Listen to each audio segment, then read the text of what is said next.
মরে যাই। এই তোকে বলছি সিংহাসন থেকে নেমে পড়।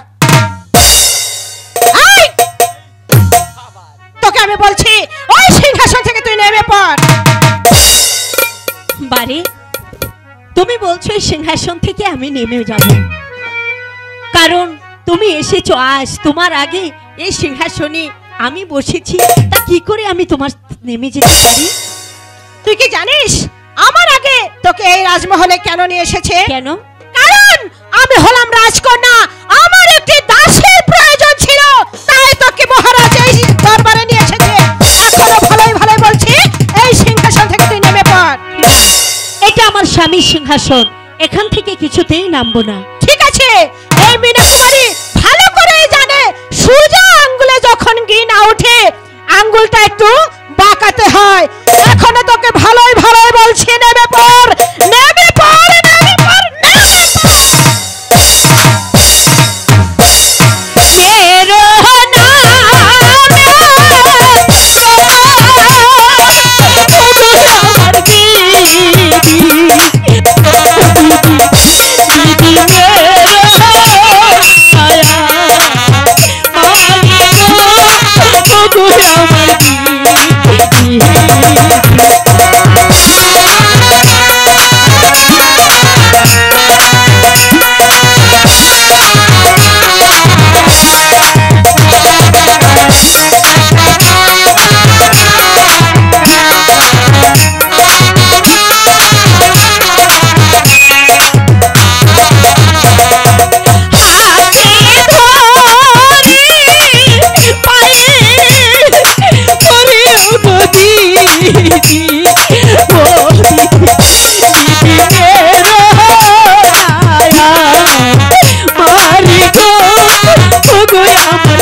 অনেক মেরেছি, আমি যে বড় ভুল করেছি দিদি, আমাকে তুমি ক্ষমা করে দাও দিদি।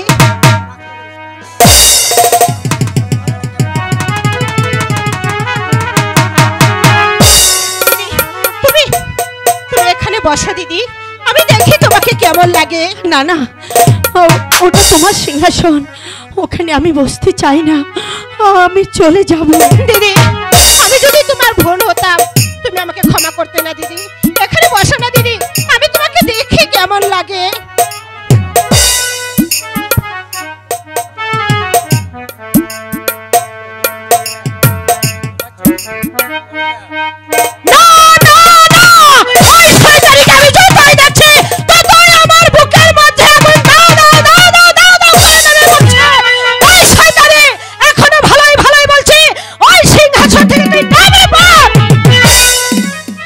বসতে বলছো, আবার তুমিই বলছো নেমে পড়তে। আমি তোকে কেন বসতে বলেছি জানিস? কারণ তোকে আবার আমি নতুন করে শাস্তি করব বলে এখনো ভালোই ভালোই বলছি নেমে পড়। না, আমি নামবো না। নামবি না? না। তবে রে শয়তান।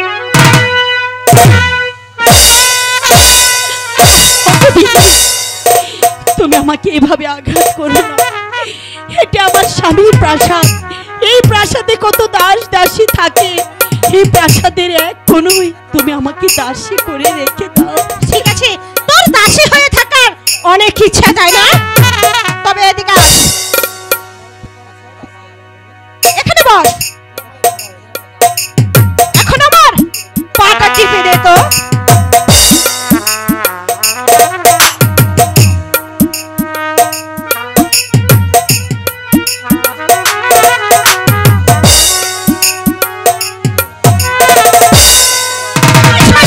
তোকে যে দেখছি দাসীর কাজটুকু ভালো করে হবে না।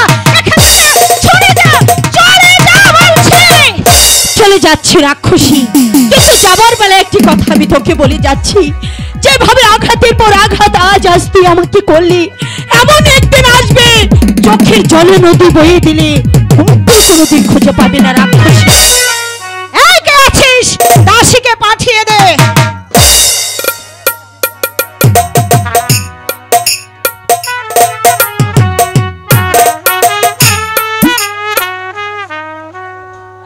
আমাকে স্মরণ করেছেন রানীমা? হ্যাঁ দাসী, তুমি এই পত্রখানা নিয়ে মহারাজকে দিয়ে বলবে ছোট রানী তার কক্ষে তাকে দেখা করতে বলেছে।